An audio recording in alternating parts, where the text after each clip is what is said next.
Geisiane Lemes, quais as informações? Então, vamos começar com o frio, né?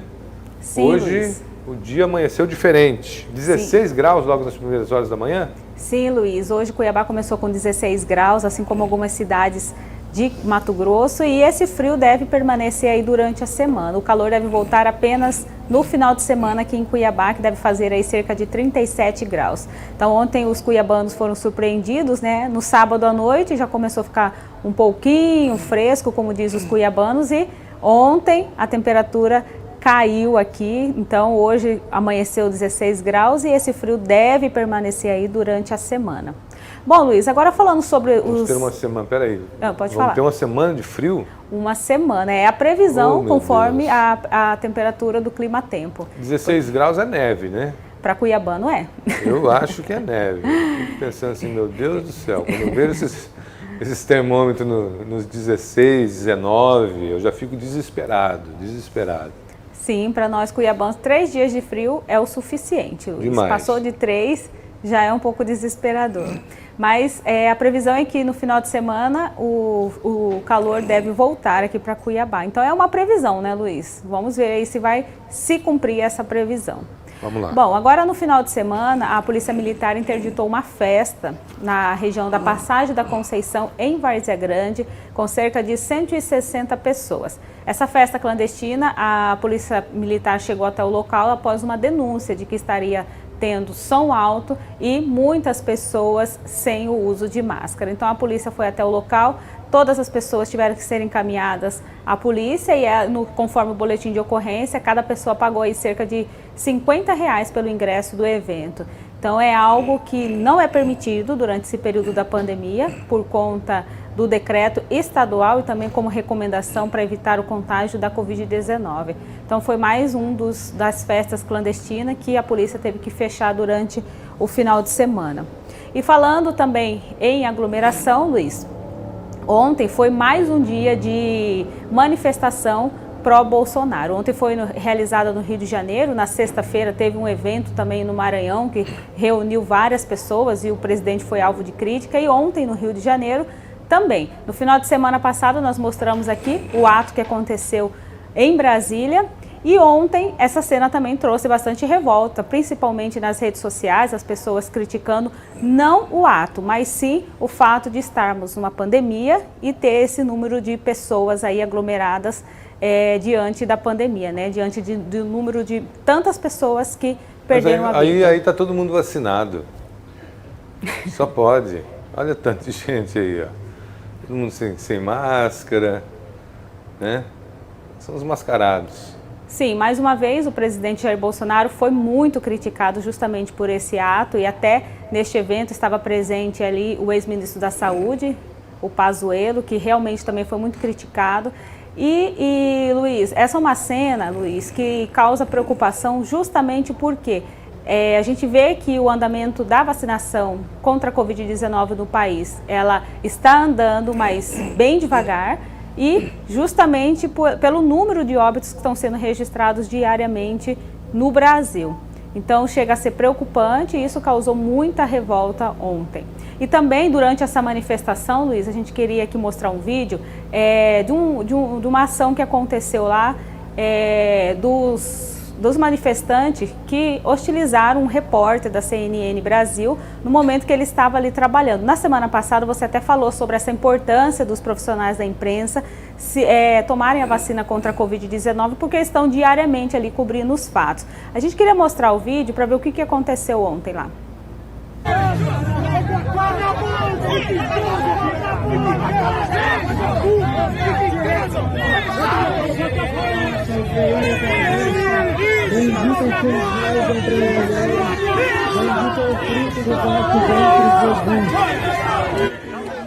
Redes sociais, né, pelo ato de estar impedindo ali do profissional realizar o seu trabalho. Não tem a ver com emissora, mas sim, né? Sim. Mesmo que seja um trabalho tendencioso, que nem o da CNN, que faz um jornalismo tendenciosíssimo, a exemplo da Globo, por exemplo, que quando vai falar do presidente fala com uma virulência terrível, né? Mas ele tem o direito de fazer o trabalho dele. Eu não concordo, de fato, de maneira alguma com esse tipo de atitude aí dos manifestantes. O repórter deveria ter conseguido terminar o trabalho dele. É não assistir. Eu acho que a grande punição é não assistir. Quando você vê um jornalismo tendencioso, alguma coisa mal feita, Antigamente a gente falava jornalismo marrom, né? Sim. É o jornalismo marrom, hoje em dia é tendencioso, mas é o jornalismo marrom. É não assistir, não dar ibope, pronto. Eu acho que essa é a grande arma que a gente tem. A nossa arma, ela tem vários botõezinhos assim e tem um escrito canal. Aí você vai lá no canal e muda o canal, muda para TV+, tá bom? Isso aí. E ali, na verdade, Luiz, poderia ter acontecido isso com qualquer outro profissional, né? O que não pode acontecer com relação à liberdade de imprensa, à liberdade de trabalho, né? Do profissional ali. Sim. Não sim do que a notícia, do que ele estava fazendo ali no momento. Mas agora vamos ver os dados atualizados da Covid-19 aqui no estado de Mato Grosso. Teve um aumento na taxa de ocupação em leitos de UTI. A ocupação de leitos de UTI, conforme o último boletim divulgado pela Secretaria Estadual de Saúde, mostra que subiu para 86% a taxa de ocupação em leitos de UTI. Na semana passada chegou a 77%. E nas últimas 24 horas, o estado registrou 623 novas confirmações e 23 mortes. Então, desde o início da pandemia, em março de 2020, onde foi registrado o primeiro caso em Mato Grosso, o estado já soma 393.877 casos, 10.675 óbitos por conta da Covid e o número de pessoas recuperadas já são 371.449 pessoas recuperadas.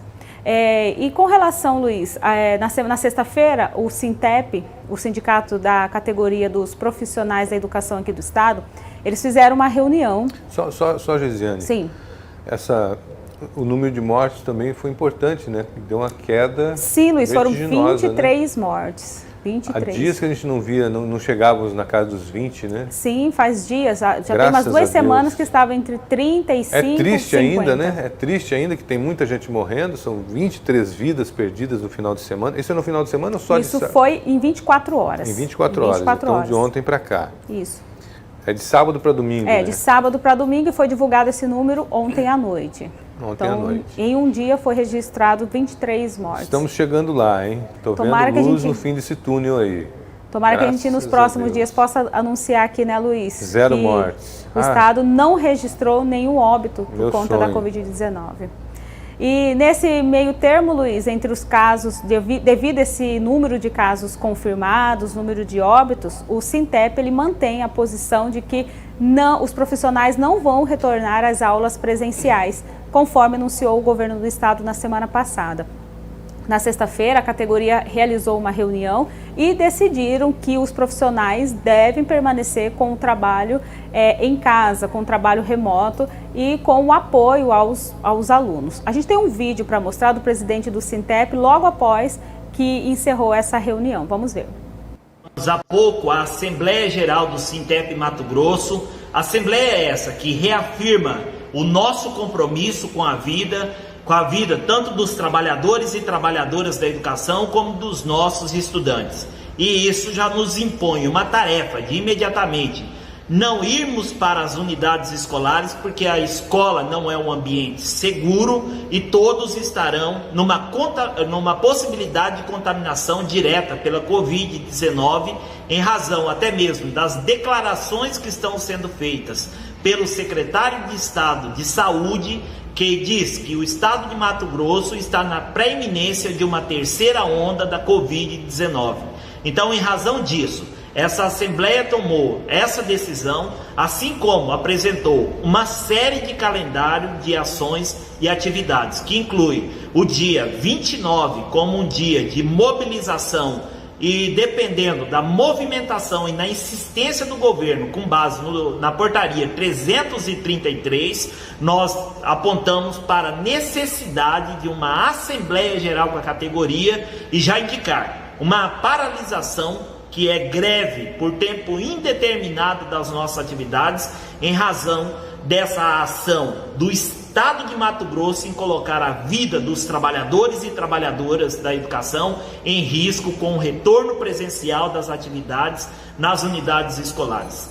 Então, companheiros e companheiras, reforçamos que o dia 29 já tem essa previsão dessa atividade, assim como no final de semana do dia 5 e 6, nosso Conselho de Representantes, e no dia 7, uma Assembleia Geral, caso o governo ainda esteja insistindo nessa ideia insana de que os trabalhadores devem colocar a sua vida à rifa. Então, portanto, a orientação é a manutenção dos trabalhos remotos, o teletrabalho na casa e as escolas permanecerem fechadas, porque nós estamos no momento crítico da Covid-19 e o risco para os trabalhadores e trabalhadoras da educação está eminente. Nós não estamos aqui apontando pela suspensão imediata das nossas atividades, mesmo porque respeitamos os nossos estudantes, queremos manter o atendimento aos nossos estudantes, mesmo com as dificuldades das atividades remotas, mas nós não queremos colocar a nossa vida em risco. A Secretaria... Criado um impasse aí, né? Sim, Luiz. Só para lembrar que a Secretaria Estadual de Educação divulgou na semana passada, na quinta-feira, que o retorno das aulas presenciais volta no dia 7 de junho, no sistema híbrido. Cada semana será um grupo de alunos, mas mesmo dessa forma, o sindicato da categoria, eles se manifestaram contra, porque, na opinião deles, os profissionais só podem voltar a trabalhar depois que todos forem vacinados. E não tem uma data prevista para o início da imunização dos profissionais da educação, porque conforme o governo do estado, vai começar essa imunização dos profissionais da educação logo após que encerrar a imunização dos profissionais da segurança pública do estado. Então a data específica não tem, só foi feito o anúncio de que os profissionais serão os próximos a entrarem no grupo prioritário de vacinação contra a Covid-19. Falando em vacinação, Luiz, a Prefeitura de Cuiabá abriu o cadastro hoje para as pessoas que têm entre 18 e 29 anos de idade, para fazer um pré-cadastro e entrar na fila de reserva virtual e aguardar na fila para serem imunizados contra a Covid-19. Então vai ser como dos outros grupos prioritários. Faz o pré-cadastro, já fica aguardando, aí quando chegar uma nova remessa de doses, já irão ser chamados para tomar as doses. Então essa é mais uma novidade, uma notícia boa para a gente começar esta semana. Bom, Luiz, essas são as principais notícias desta manhã. Qualquer novidade ou notícia nova, eu chamo você aqui. Começamos a ter notícias boas, né? Graças a Deus. Graças a Deus, Luiz. Esperamos ter mais. Obrigado, Regiane. Obrigado, viu? Ok. Qualquer novidade, você volte aí, por favor. A Secretaria de Estado de Educação já se pronunciou em relação a isso que disse o Sintep? Ainda não. Continua valendo o decreto do governador. Só que você viu aí, né, que o presidente do Sintep disse que há possibilidade de greve e eles vão bater na tecla que os profissionais não vão voltar à sala de aula presencial, vão continuar apenas no remoto. Então nós vamos continuar acompanhando durante esta semana o que o governo do estado vai fazer, se vai ceder aí, ter uma assembleia ou vai permanecer aí com a decisão que já foi anunciada na quinta-feira. Saudade daquela época que o governo do estado, ele respondia de pronto a essas demandas que dizem respeito a toda a sociedade. Está todo mundo muito preocupado em relação ao retorno das aulas. Então nada mais justo e nada mais democrático, talvez, do que neste momento o governo já se antecipar a qualquer discussão, até mesmo a possibilidade de uma greve, mas se posicionar, né? Porque depois de uma fala que nem essa que a gente viu aí, do presidente do Sintep, o governo não se manifesta, aí me lembra aquela piada do cara que, né, ficava só fazendo assim, ó. Parece que o governo não está nem aí, né? Tá nem aí para as questões. Mete a caneta lá e pronto. E o Sintep já havia se manifestado antes, falando, né, Luiz? Antes até dessa decisão da SEDUC, o Sintep já havia pronunciado que não pretende voltar com as aulas presenciais, os professores voltar às aulas sem antes terem vacinados todos os profissionais da educação. Foi que bem muita antes. Gente, né? Só que em Mato Grosso são cerca de 40 mil profissionais, 24 mil cerca de 24 mil professores, porque 40 mil é em todos os profissionais que fazem parte da escola. Tem o vacinômetro aí? Nós temos o vacinômetro? Porque se a gente analisar 40 mil pessoas, são 80 mil doses. Olha só, 80 mil doses quase nem metade do que já foi vacinado. E isso daí é de Cuiabá. Isso é o vacinômetro de Cuiabá. Foi vacinado em Cuiabá, né? Vacinado em Cuiabá. Olha nisso, vamos ver aqui o vacinômetro. A Assembleia Legislativa vacinou hoje 205 pessoas já, Centro de Eventos Pantanal 183, o Senai lá na 15 de novembro 76, Sesc Balneário 124 e o SESI Papa 81 pessoas, e a vacinação continua ao longo do dia. 146.654 pessoas cadastradas aguardando, não é isso, Geisiane? Isso mesmo, Luiz. São aquelas pessoas que já fizeram o cadastro e estão só esperando chegar novas doses e a prefeitura já anunciar. E lembrando, Luiz, que toda pessoa que faz esse pré-cadastro no Vacina Cuiabá, ela deve estar olhando constantemente para ver se já foi agendado o número dela, porque ali a pessoa cadastra o número de telefone, cadastra o número de e-mail, o contato de e-mail, mas a recomendação da prefeitura é que ela fica o tempo todo ali checando, né? A partir do momento que a prefeitura anunciar esta semana começa a vacinar o grupo X. Então, esse pessoal desse grupo deve ficar atento com relação ao cadastro. Olha o tanto de dose aplicada aí, ó. Primeira dose, 127.661.